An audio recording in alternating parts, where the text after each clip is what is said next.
বাঁচা হলে কি হবে, কিন্তু আজকের এই ময়দানে আল্লাহ যাবে, কেন্দ্রীয় যাবে মসজিদের ভিতরে, সবাইকে আল্লাহ তারা কবুল করবেন না। যাদেরকে আল্লাহ হিদায়াত রেখেছেন তিনারা নিকটবর্তী হলেও আসতে পারবে না। কথা বলেন ঠিক কিনা? নিকটবর্তী হলেও আসতে পারবে না। আবু তালেবের মতন যদি হিদায়াত কবলে লেখা না থাকে, কথা বলেন ঠিক কিনা? এই হাতের নাম কি? সবাই বলেন না, এই হাতের নাম কি? ডান হাত। এই হাত বাম হাত। আল্লাহ কয়টি হাত দিয়েছে? বান্দা বানিয়েছে তিনটি। কথা বলেন, বান্দা বানিয়েছে কি? তিনটি। আমার প্রত্যেকটা আলোচনায় আমি এই উদাহরণ দিয়ে থাকি। আল্লাহ রাব্বুল আলামিন বললেন, বান্দারে যখন তোমরা কোরআনের আলোচনাগুলি শোনো, তখন তোমরা আগামী কালকে যদি আমাদের শায়েখ শামসুল হক লাহোরী সাহেব হাফিজাহুল্লাহ উনি যদি আগামী কালকে বলেন, আপনাদের ইমাম সাহেব আমার সিরাজুল ভাই যদি আগামী কালকে বলে কি যে গুরুত্বপূর্ণ আলোচনা হলো, অথচ আপনি বাড়ির কাছে সুস্থ অবস্থায় থাকার পরেও গতকালকে মাহফিলে আসলেন না কেন, মাসিক মাহফিলে আসলেন না কেন? ওই ব্যক্তি এমন একটা বাহানা, এমন একটা বিপদ দাঁড় করাবে, হায় হুজুর আপনি জানেন না এমন একটি মুসিবতে ছিলাম, ওই মুসিবতের নাম হলো অজুহাত। কথা বলে ঠিক কিনা? কোন হাত? কোন হাত? ডান হাত, বাম হাত, আর একটা হাতের নাম কি? এইবার শুনুন, আল্লাহ রাব্বুল আলামিন বললেন, ওয়া মা কানা লিনাফসিন আন তামুতা ইল্লা বিইذনিল্লাহি কিতাবাম মুআজ্জালা। কষ্ট হচ্ছে আপনাদের? আল্লাহ রাব্বুল আলামিন বললেন, নির্ধারিত সময় যখন তোমার কাছে মালাকুল মউত চলে আসবে, সেটি নবী হোক আর রাসূল হোক, সাধারণ মানুষ হোক, মুসলিম হোক আর অমুসলিম হোক, মালাকুল মউত মানুষের কাছে কয়বার যাবে? সবাই বলেন কয়বার যাবে? আল্লাহ তাআলা ডাক দিয়ে বলেন, বান্দারে তোমার কাছে যখন মালাকুল মউত চলে আসবে, তখন তুমি অজুহাত দেখাতে পারবা না। ঠিক কিনা? অজুহাত দেখাতে পারবো? পারবো না। এইবার একটু দেখুন, আল্লাহ নবীকে জিজ্ঞেস করা হলো, আল্লাহ নবী সাহাবায়ে কেরামদেরকে জিজ্ঞেস করলেন, তোমরা কি শয়তান দেখবা? আপনাদেরকে যদি এখন আমি সাখাওয়াত বলি, আপনারা কি শয়তান দেখবেন? আপনারা টিকিট কেটে হলেও শয়তান দেখার চেষ্টা করবেন। কথা বলেন ঠিক কিনা? হ্যাঁ, আল্লাহ নবী ডাক দিয়ে বললেন যে তোমরা কি শয়তান দেখবা? তখন সাহাবায়ে কেরাম বললেন, আমরা শয়তান তো অবশ্যই দেখতে চাই। হ্যাঁ, যেই শয়তান আমাদেরকে, আমাদের ইসলামের শত্রু, যেই শয়তান আমাদেরকে আল্লাহকে সাজদা করতে দেয় না, ওই শয়তানকে আমরা অবশ্যই দেখবো। শুধু দেখবই না, ধরবো, করবো, দুনিয়া থেকে বিদায় করে দেবো। কথা বলেন ঠিক কিনা? এরকম একটি স্পিড নিয়ে সাহাবায়ে কেরাম বললেন, নবীকে অবশ্যই আবার দেখবো। আল্লাহ নবী বললেন, যদি শয়তান দেখতে চাও তাহলে তোমাদের কি অপেক্ষা করা লাগবে? কতক্ষণ? জোহর পর্যন্ত। জোহর পর্যন্ত অপেক্ষা যখন করতে শুরু করলেন, জোহর পর্যন্ত অপেক্ষা করার পরে মসজিদের ভিতরে যেই মানুষটা সর্বপ্রথম প্রবেশ করে, ওই ব্যক্তিটার নাম কি? মুয়াজ্জিন। কথা বলেন, কথা বলেন ঠিক কিনা? কে প্রবেশ করে আগে? মুয়াজ্জিন। মুয়াজ্জিন যখন প্রবেশ করে 2 রাকাত সালাত আদায় করে, তার নাম হলো বিলাল। কথা বলেন ঠিক কিনা? তিনার নাম হলো বিলাল। বিলাল যখন 2 রাকাত সালাত আদায় করার পরে আল্লাহর নবীর উপস্থিতিতে, যুবক তাদের উপস্থিতিতে যখন বলেছিলেন, বেলাল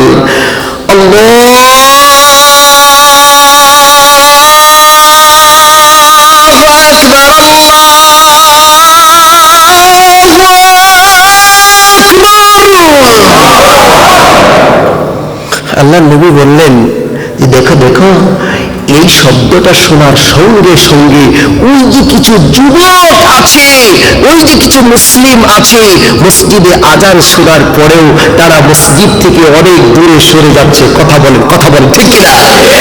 আপনাদের নাল্লা পাল্লাতে নাই, আপনাদের সাভারে নাই, আজান শোনার পরে মসজিদের আঙ্গিনা থেকে আস্তে আস্তে দূরে সরে যায়। কথা বলেন ঠিক কিনা? আল্লাহর নবী বললেন, দেখো দেখো, এদেরকে বড় শয়তানে ধরেছে, যারা আজান শোনার পরে মসজিদে আসে না, এরাই হলো বড় শয়তান। যেই সকল যুবকেরা আজান শুধু নয়, আজান শোনার পরে মসজিদে আসে, এমনকি যে সকল যুবকগুলি কোরআন শুনবার জন্য সুযোগ করে দিয়েছেন আজকের এই মাহফিলটা, আল্লাহর কাছে দোয়া করি, আল্লাহ ওই যুবকদেরকে তুমি ইসলামের হাতিয়ার হিসেবে কবুল করে নাও। ও আমার ভাইরা, আজান শোনার পরে মসজিদ থেকে আপনি দূরে সরে থাকতে পারলেন, কোরআনের মাহফিল শোনার পরে আপনি কোরআন থেকে দূরে সরে থাকতে পারলেন, পালাতে পারলেন, অজুহাত দেখাতে পারলেন। যখন আবার আপনার কাছে, আমার আপনার বাবার কাছে যখন মালাকাল মাউত চলে এসেছিল, আমার বাবা যখন অসুস্থ হয়ে পড়ে, আমার মা যখন অসুস্থ হয়ে পড়ে, আমি ছোট্টকালে বাবা হারিয়েছি, ছোট্টকালে আমি সাখাওয়াত মা হারিয়েছি। কারণ এই বেদনা কেউ আর বুঝবে না, দুনিয়ার জমিনে পড়ে থাকতে কেউ বুঝবে না। যখন আপনার বাবা বৃদ্ধ হয়েছে, আপনার মা যখন বৃদ্ধ হয়েছে, যখন বিছানায় পড়ে আছে, আল্লাহ রাব্বুল আলামিন ডাক দিয়ে বললেন, আহাদাকুমুল মাউত যখন তোমার কাছে চলে আসবে, মাউত ফায়াকুল রব্বি লাউলা আখরতানি ইলা আজালিন করিব ফাআসাদদাক ওয়া আকুন মিনাস সালিহিন। আল্লাহ রাব্বুল আলামিন বললেন, যখন তোমার বাবা অসুস্থ হয়ে পড়ে আছে, তোমার মা যখন অসুস্থ হয়ে পড়ে আছে, যখন তোমার মায়ের কাছে সন্তানেরা কান্নাকাটি করা শুরু করলো, যখন বাবার মাথার কাছে, শরীরের কাছে কান্নাকাটি করা শুরু করে দিল, তখন আল্লাহ রাব্বুল আলামিন ডাক দিয়ে বললেন, তোমার বাবা ঘরের উপরের দিকে বড় বড় করে তাকিয়ে থাকে, আছে না? ওই জানালার দিকে বড় বড় করে তাকিয়ে থাকে, ওই জানালার দিকে, ঘরের টুয়ের দিকে বড় বড় করে তাকিয়ে থাকে।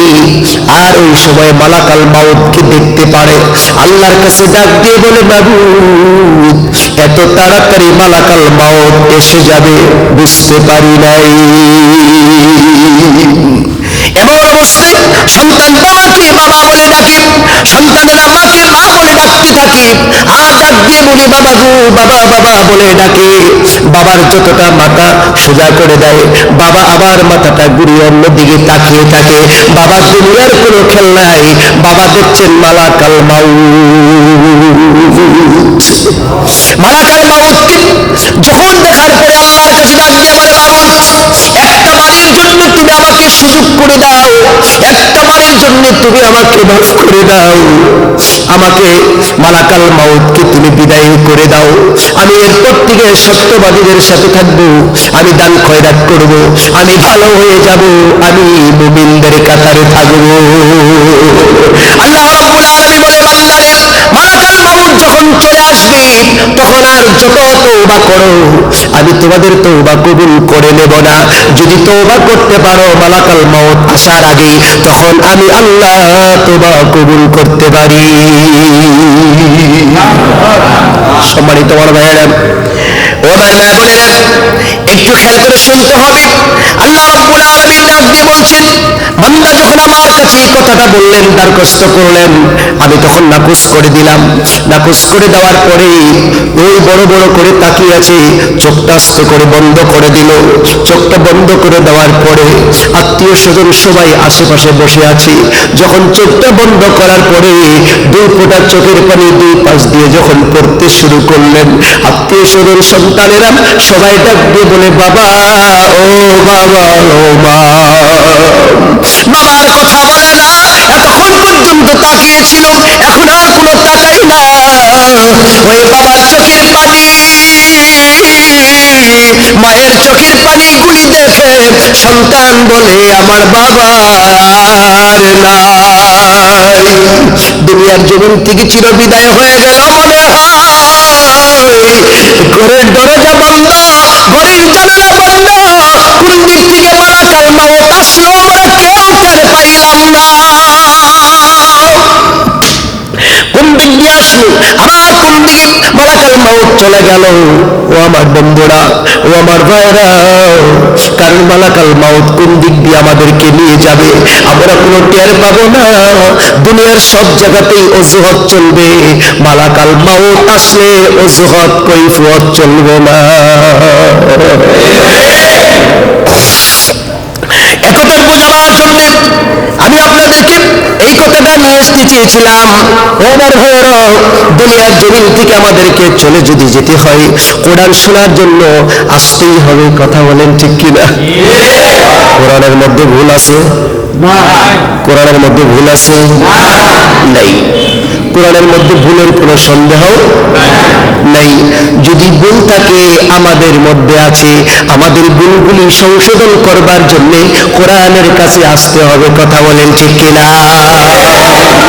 আল্লাহ তাআলা ডাক দিয়ে বলছেন, শাহরু রমাদানাল্লাযী উনজিলা ফীহিল কুরআন হুদাল লিন্নাস ওয়া বাইয়িনাতিন মিনাল হুদা ওয়াল ফুরকান। আল্লাহ রাব্বুল আলামিন বললেন, পবিত্র মাহে রমজানে আমি কোরআনুল কারীম তোমাদের মাঝে নাজিল করে দিলাম মানুষের জন্য। মানুষ এই কোরআনুল কারীম পড়বে এবং কোরআনুল কারীমের উপরে আমল করবে। কোরআনের মধ্যে জাহান্নামের কথা আছে না নাই? জান্নাতের কথা আছে, ভালো এবং মন্দর কথা আছে। আল্লাহ বলছেন, হুদাল লিন্নাস ওয়া বাইয়িনাতিন মিনাল হুদা ওয়াল ফুরকান। বান্দারা, তোমরা মানুষের জান্নাতের পথ এবং জাহান্নামের পথ, ভালো এবং মন্দ সব পথগুলি তোমরা খুঁজে খুঁজে বের করতে পারবে কোরআন থেকে। কোরআন তোমাদেরকে সরল সঠিক পথ দেখাতে পারবে। একজন মদখোর, একজন ঘুষখোর, একজন জেনাখোর, বিড়িখোর, জর্দাখোর আমাদের বাংলাদেশে আছে না নাই? পৃথিবীর মধ্যে 3টা দেশে সবচাইতে বেশি।